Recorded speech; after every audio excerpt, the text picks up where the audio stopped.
And so maybe to end on, we can go to the current kind of legal landscape. If someone wanted to start a psilocybin church, say, or use any other kind of substance as their sacrament, do any of these rulings apply to that?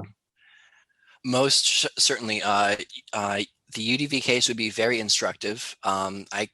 There is no other case that really comes close to it. I mean, there's a Santo Daime case, yeah, but I mean, uh, when you're talking about a Supreme Court case, that establishes a precedent for sure. I've heard this question about psilocybin-based churches many times and in different forms. It's a really good question to ask, but it needs to be answered in the proper way. And simply put, there is no clear path for churches like these to gain legal protection.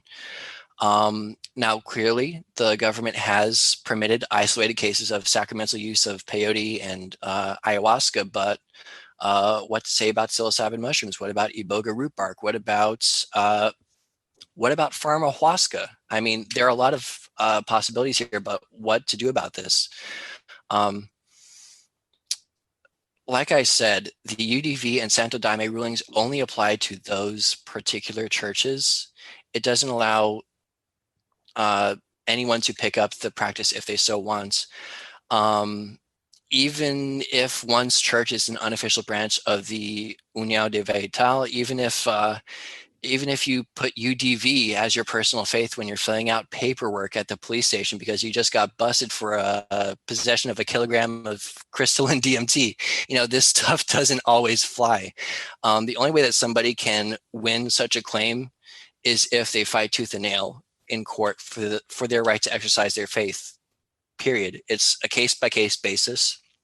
But to try and shift it to a better perspective, psilocybin definitely stands to be the dominant force in the upcoming entheogenic case law for a number of different reasons.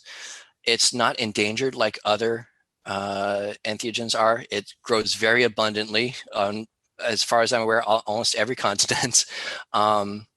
It also has a plethora of chemical and pharmacological similarities to DMT, the active constituent of ayahuasca. And also, there is a wealth of scientific literature on the topic of psilocybin in particular, largely because the majority of modern studies have focused on that substance in particular. But before we get going into whether or not psilocybin-based sacraments fall within the protections of the free exercise clause in RFRA, we need to think about the chemistry of these substances. Although psilocybin is considered to be the active constituent of these mushrooms, it's actually the metabolic precursor to the biologically active substance psilocin, which is, interestingly, a hydroxylated form of DMT. Now, to give this some, so just to reiterate, psilocybin is dephosphorylated in the gut into psilocin. That then crosses the blood-brain barrier and activates serotonin receptors, just like DMT does. Now, the only difference between DMT and psilocin is it's really remarkable. If you look here, DMT has a 6-membered ring, 5-membered ring, and the amine right there. The only difference is this little hydroxyl group right here. That is a very minor difference. Chemically speaking, pharmacologically speaking, it does not change the fact that both substances are agonists of serotonin 1A, 2A, and 2C receptors. They both have similar metabolites. It's really remarkable how similar they are. The only real way that they're different is that one is orally active while one is not.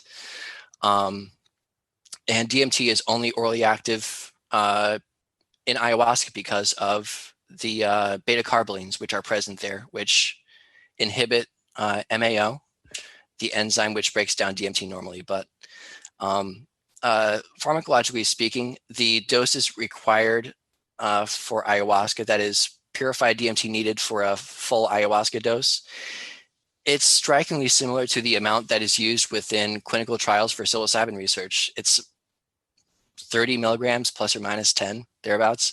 So not different in terms of dose. In terms of duration of action, about 4 to 6 hours, about the same.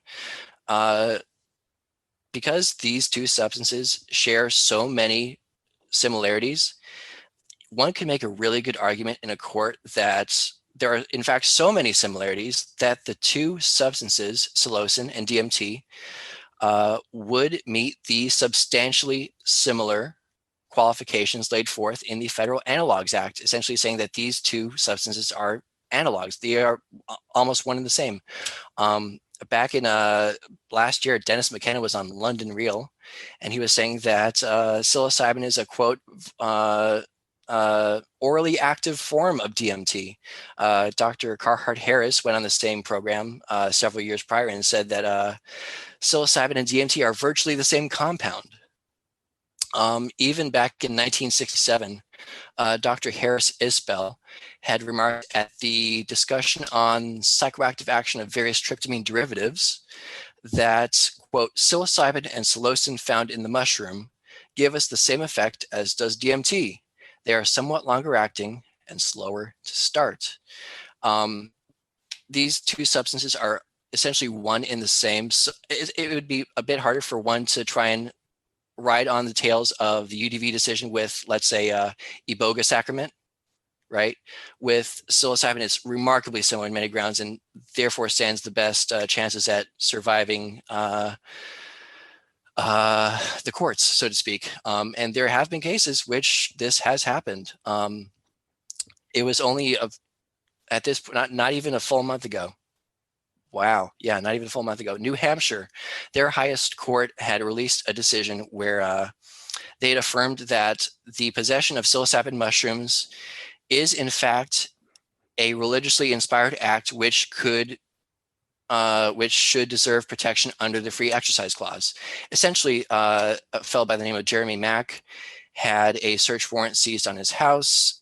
In his safe was an amount of psilocybin mushrooms. He was arrested on charges related to that. He had submitted testimony that he was a practitioner of a, quote, shamanic earth-based religion, which had, quote, utilized the mushrooms as a part of his religious worship.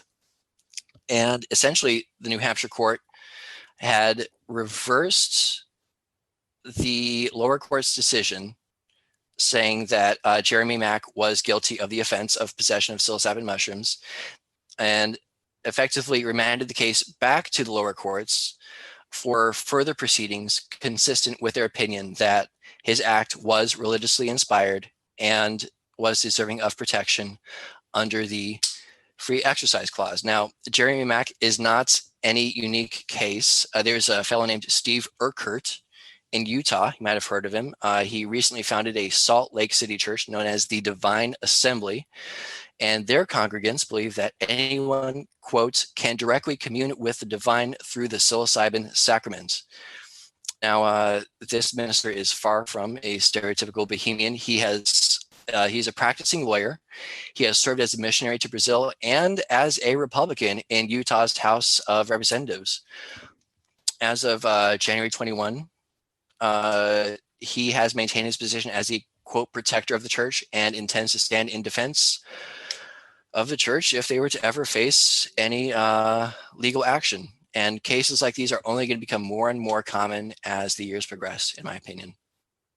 Yeah, that's fascinating information. I'm sure that's going to be really relevant in the upcoming years.